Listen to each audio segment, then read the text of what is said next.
Hello दोस्तों, कैसे हो आप सभी। तो मैं उम्मीद करूंगा आप सभी अच्छे होंगे। अब हम विद्युत ऊर्जा का पार्ट 3 नंबर करेंगे, जो है समान श्रेणी क्रम संयोजन। हम देख लिया था पीछे वाले अध्याय में, या पीछे वाले वीडियो में हमने श्रेणी क्रम संयोजन देखा था। अब हम पढ़ेंगे समांतर क्रम संयोजन। समांतर क्रम संयोजन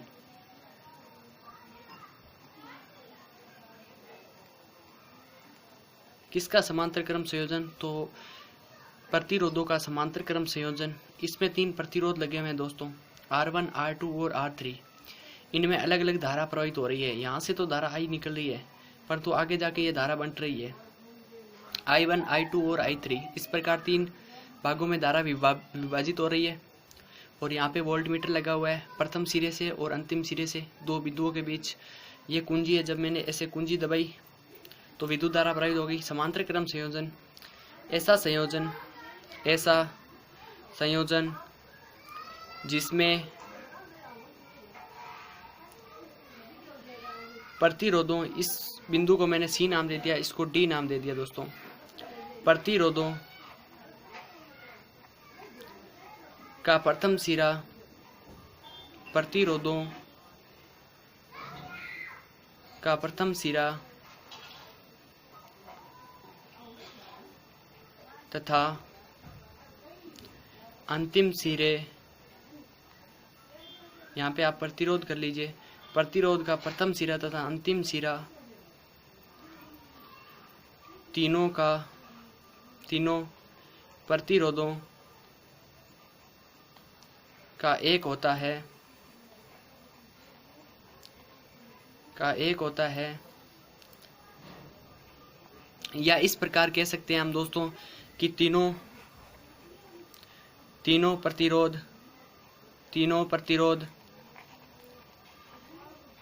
एक बिंदु, तीनों प्रतिरोध का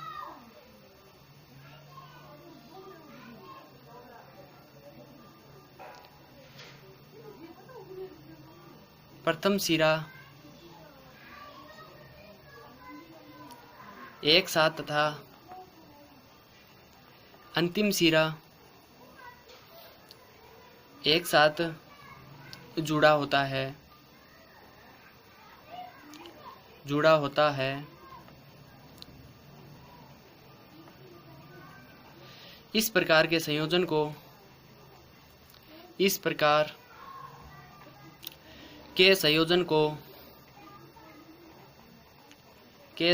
को समांतर क्रम संयोजन कहते हैं। समांतर क्रम संयोजन कहते हैं दोस्तों।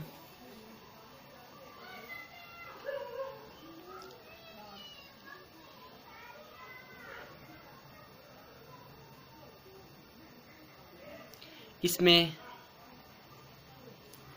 धारा का मान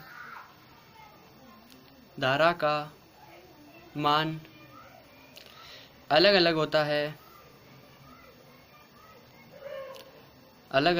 है तथा विभवांतर का मान समान होता है। विभवांतर का मान समान होता है।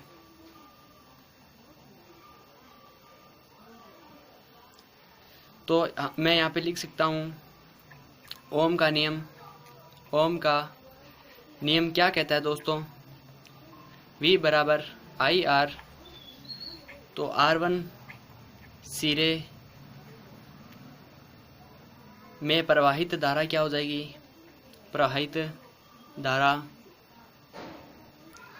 I1 बराबर V1 VR1, क्योंकि V यहाँ पे क्या है, विभवांतर समान है परंतु धारा अलग है। और R1 सिरे पर विद्युत धारा देख सकते हो दोस्तों। इस सिरे पर प्रवाहित विद्युत धारा का मान क्या होगा? ओम के नियम से I बराबर V अपॉन R1। इसी प्रकार R2 सिरे पर या R2 सिरे में प्रवाहित धारा I2 बराबर प्रवाहित धारा I2 बराबर V/R2। इसी प्रकार R3 सिरे में प्रवाहित धारा I3 बराबर V/R3।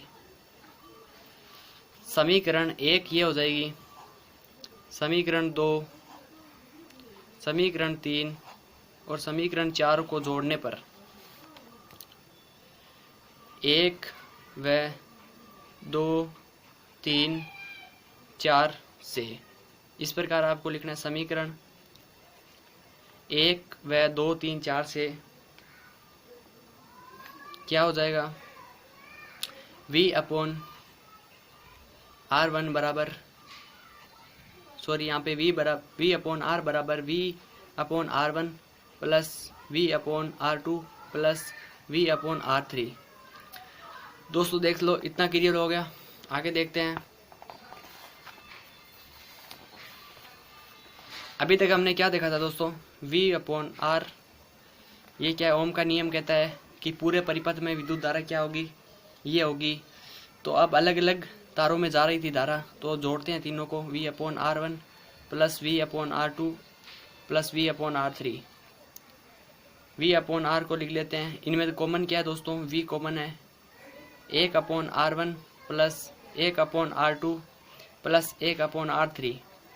V से कैंसिल आउट हो गया और 1/R बराबर 1/R1 plus 1/R2 plus 1/R3।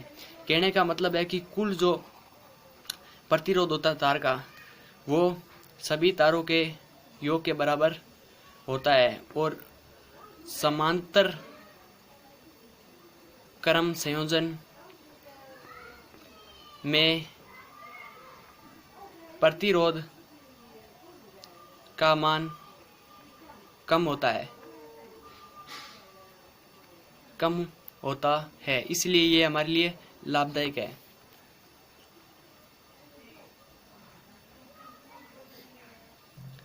दोस्तों अब इम्पोर्टेंट टॉपिक के बारे में बात करते हैं। विद्युत धारा का तापीय प्रभाव ये क्या होता है। तो जब हम कभी कभी देखते हैं कि किसी परिपथ में जब विद्युत धारा प्रवाहित होती है, तो वो कुछ समय चलने के बाद गर्म हो जाता है। ऐसा क्यों होता है? हमने देखा है कि गर्म हो जाता है। जैसे हमने कुछ देर पंखा चलाया तो वो क्या हो जाता है, गर्म हो जाता है। वही विद्युत धारा का तापीय प्रभाव है। तो इसको समझते हैं कैसे।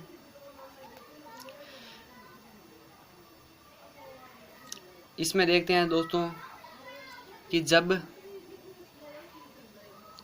किसी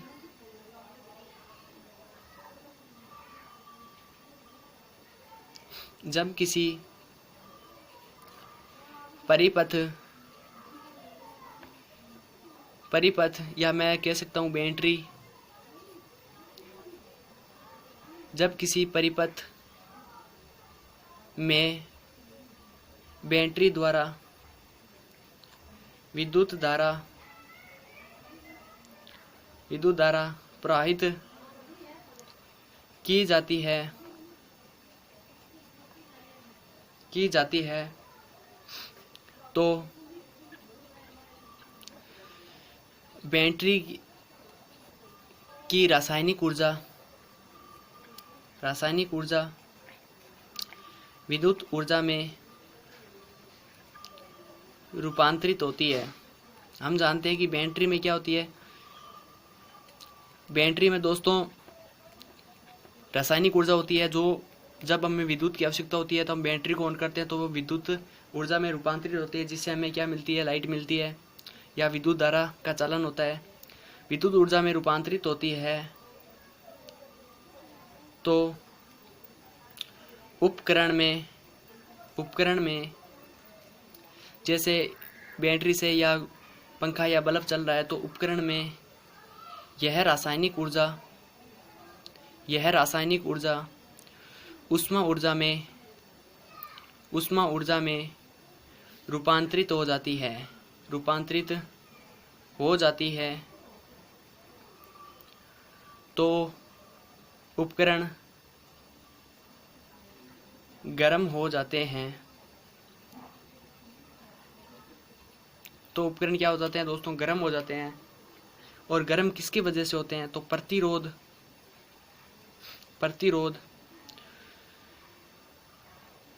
इलेक्ट्रॉनों,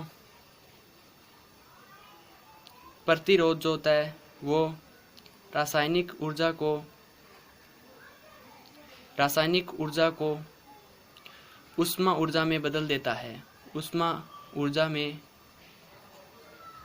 बदल देता है।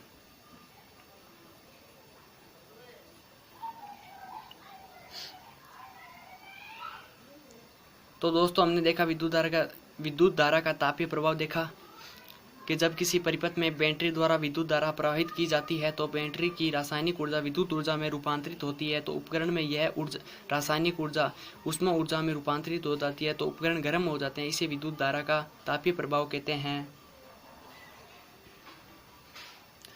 इस प्रभाव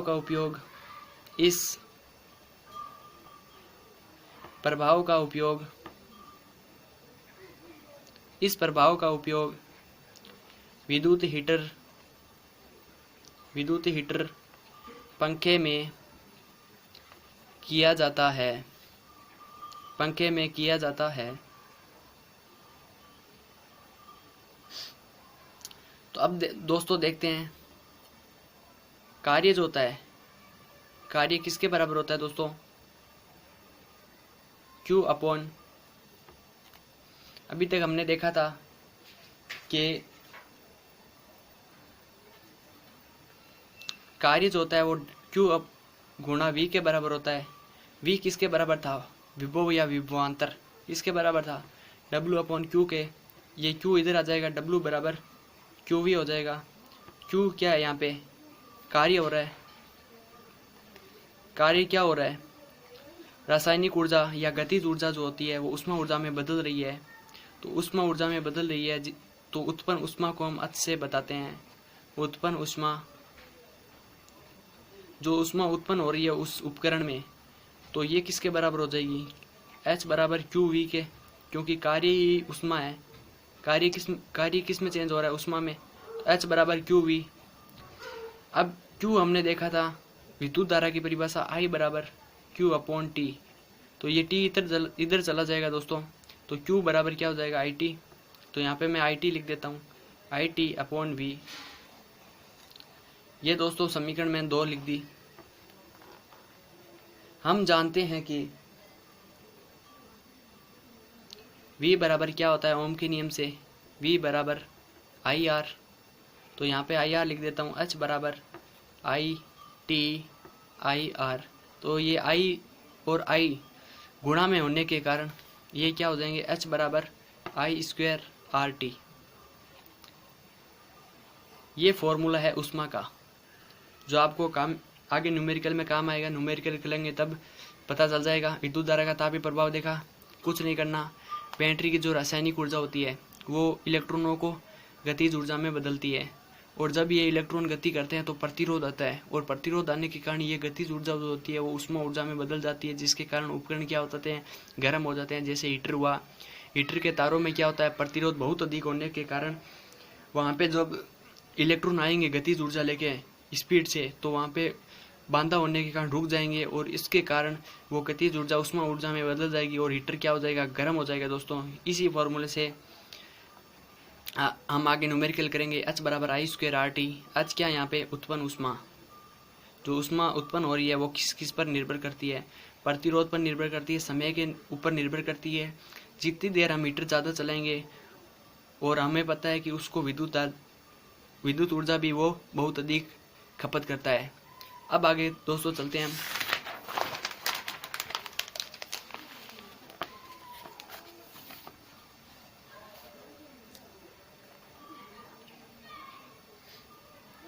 तो दोस्तों देखते हैं अब आगे विद्युत धारा का चुंबकीय प्रभाव। विद्युत धारा का दोस्तों दिखाई दे रहा होगा, विद्युत धारा का चुंबकीय प्रभाव। दोस्तों इसमें देखते हैं कि एक ओरेस्टेड नामक वैज्ञानिक है, उन्होंने 1820 में इस प्रभाव की खोज की थी। ओरस्टेड नामक 1820 ईस्वी में ओरस्टेड नामक वैज्ञानिक ने बताया। इन्होंने दोस्तों एक परिपथ तैयार किया इस प्रकार, यहाँ पे कुंजी लगाई, ये प्रतिरोध लगाया, यहाँ से तार को जोड़ा इस प्रकार,